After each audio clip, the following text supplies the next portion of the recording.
Our next guest is the junior senator from the great state of Kentucky, the bluegrass state, and is the author of this new book right here.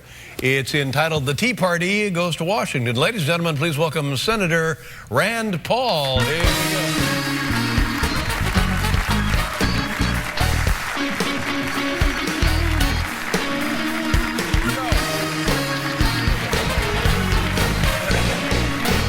How long have you been a senator now? About, what's it been, a month or so? About 2 months. 2 months. And how is it going? You enjoying your time there? Well, you know, when I was first elected, John McCain said, the first 6 months you're here, you'll pinch yourself and you'll say, well, how did I get here?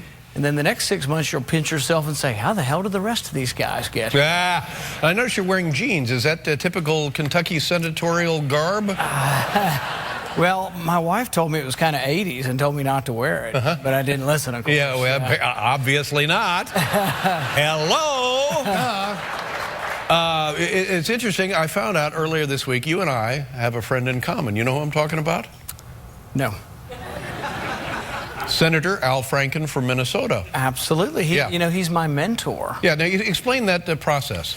Well, I'm not sure if he got stuck or I got stuck, but we're in this thing together. We're going to try to set a record, though. We're going to try to set a record by seeing how many times we can vote on opposite sides of an issue. Wow. But the mentoring system, I was unaware of it. Do the incoming senators get to choose a person to Actually, we do. And he called me right after the election, and most of the Democrats were still cursing me, but he was a nice Democrat, and he called me up and congratulated me. So I said, well, maybe you know, I could have him to be my mentor. Good. And did he have any advice for you about coming on this show? Yeah, he said don't.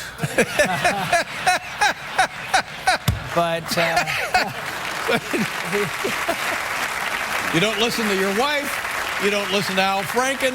No, he did say it was fine to come on here. He says, don't worry. He said he's been on your show. And he said, Letterman's not that funny, first of all. You're right. And then he said, as long as you're not funnier than him, not a big deal. But then he also said, P.S., don't tell Letterman I said he's not funny. Oh, I guess so. Now I may be in trouble with that. Yeah, well, you're pushing your luck everywhere now, Senator. Help me out here now. You're a Republican. That's right. Let's define some terms. In this day and age, what does that mean if you're a member of the Republican Party? What are the precepts? What do we stand for? Well, we want it to mean something. When I ran, I said, you know, the Republican Party is an empty vessel unless we imbue it with values. And what I meant by that is kind of what the Tea Party says. You got to believe in something. And I think during many of the Bush years, we became just like the Democrats. We could spend money just as fast as the Democrats could, and we ran up the debt. And that was a problem for me. I thought really that government needs to live within its means. Live within its means. So that would be that's the headline for the Republican Party. If you're a Republican, you stand for fiscally responsible government first and foremost. I think so, and I think that unifies a lot of people. And what about the Tea Party? Does that overlap with the Republican precept? Yeah, and the difference is, though, the Tea Party will tell you if you go and interview with them, you have to. You got to go city by city. They're each individual group, and you have to interview with them. If you interview with them, they'll tell you if you don't vote correctly, or if you vote with the Republicans when they're voting to bankrupt the country, we'll bring you home too. They're not very shy about it. So, as a freshman senator, how does that make you feel? Are you comfortable with that kind of pressure? Yeah, because I guess most of my adult life I've been criticizing both parties often for their failure to really rein in spending. Yeah, and so now characterize for us Democrats. Where do they stand fiscally? Well, if Republicans are sometimes spending too much money, Democrats are always spending too much money. So, and we have the debt now. The American debt is what, in $3 trillion? Well, it's about $2 trillion every year, but it's accumulated up to $14 trillion. And if we do nothing, if we keep spending money at the same rate, what will happen is the entire budget will be consumed by entitlements and interest. There'll be no money left for anything else. That's how bad it is. But let me ask you a question. See, I don't know. I guess it will affect all of us somehow, and it's affecting all of us now, and I'm so dumb I don't know it. But let's just say we kept borrowing money and that gets bigger and bigger and bigger and bigger. What will happen? Well, there are three ways you can pay for your debt. You can tax people. Right. Most of us think we're taxed enough already. You can borrow more money, but we've borrowed $800 billion from China, $700 billion from Japan. What happens is you continue to borrow money as eventually interest rates rise dramatically, and that will affect you. Borrowing money for your big house and your yacht and your car. Well, I don't have a big house or a yacht. I'm sorry, that was something else. You have a big house in the That was Leno. Leno has the big house in the air. That's somebody else. But so either you tax people, or you borrow, right, or you simply print the money to pay for your debt. I saw a thing the other day that said that the Republicans are in favor of tax cuts for big corporations and people making a substantially wealthy income. Is that true? Well, I think ultimately, how would that help us with the well, I think ultimately we're for shrinking the public sector and growing the private sector. We think that when you go to Walmart or Kmart or Target, am I allowed to say those? Yeah, sure. Yeah. When you go there, you get to vote. You get to vote on which businesses succeed. So that's what you want in the private sector. Whereas in the government sector, you don't get to vote. You may get a special perk if you gave a contribution. Who represents the people? Who people the government sector? Who are they? We're talking about the firemen, policemen, sometimes teachers. But those are some basic functions of government. But there's also contractors. There's defense contractors.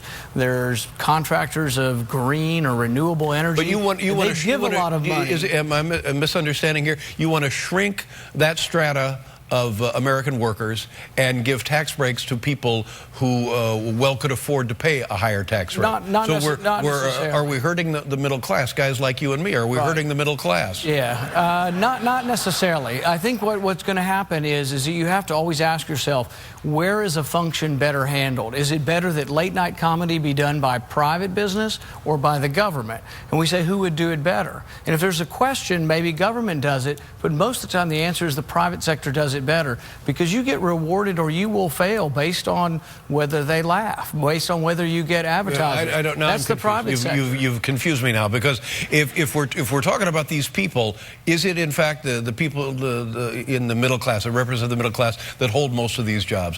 Teachers and firemen and hospital workers and on and on and on and on. So they will lose their government paycheck. Is that right?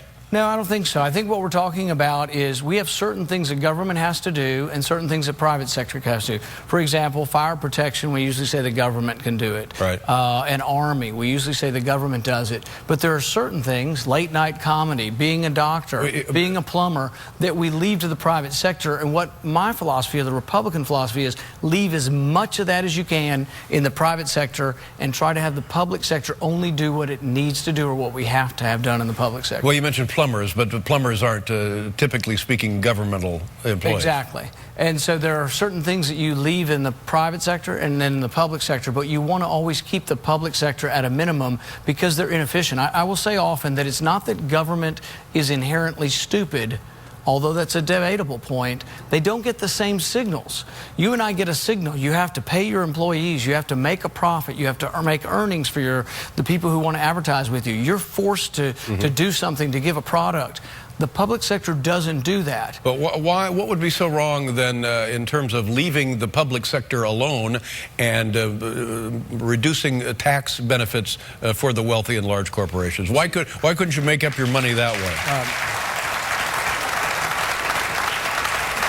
The interesting thing that most people don't realize, including a few of those who were clapping, don't realize is that the wealthy do pay most of the taxes in our country. But why are they eligible in the... now we got clapping on both sides. But the government is suggesting, or the Republicans are suggesting, that they're entitled now for tax benefits, tax breaks, that they're reducing the tax rates they're paying. If you look at the taxes, if you look at the income tax, the top 1% pay about 1/3 of the income tax. The top 50%, those who make $70,000 and above, pay 96% of the income tax. So the middle class and above are paying all of the income tax. We are paying our fair share. Even you are probably paying your fair share. Right, but I think there's something wrong with those numbers. I don't know what it is exactly, but I'm pretty sure there's something wrong with them. Because you're talking about... Thank you. You're applauding my stupidity. God bless you. I don't think it makes sense to me. You look at these people in Wisconsin, and we're talking about the people we've been talking about. Why don't we just raise the taxes and let these folks have their collective bargaining, have their union representation, and go back to their jobs? Well, raise the taxes on the wealthy, or don't even cut the taxes. But I guess the argument is you have to look at the details and say, have we been generous with teachers in Wisconsin? The average teacher in Wisconsin's making $89,000 a year to work. It should be making twice that. Yeah, the school system in the United States of America is in desperate need of attention. I mean, we agree on that. Well, the school system is bereft. It needs attention. It is fallen behind. We are embarrassingly trailing other nations in terms of public schools. Yes, we can agree. We can agree to the problem, but here's the rub.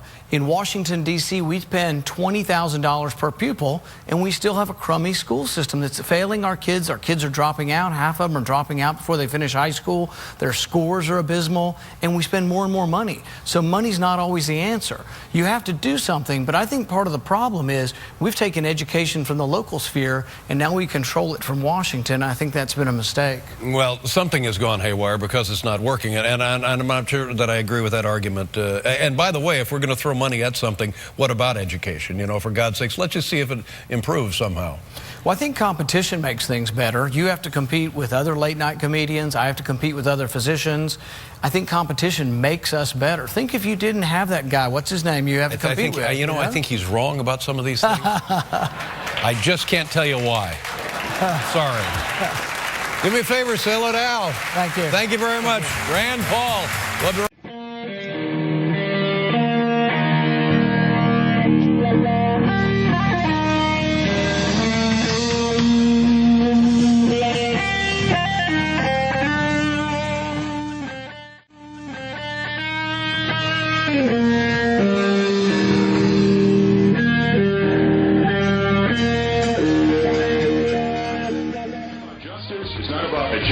It's not about mobilizing people. It's about dialing for corporate dollars.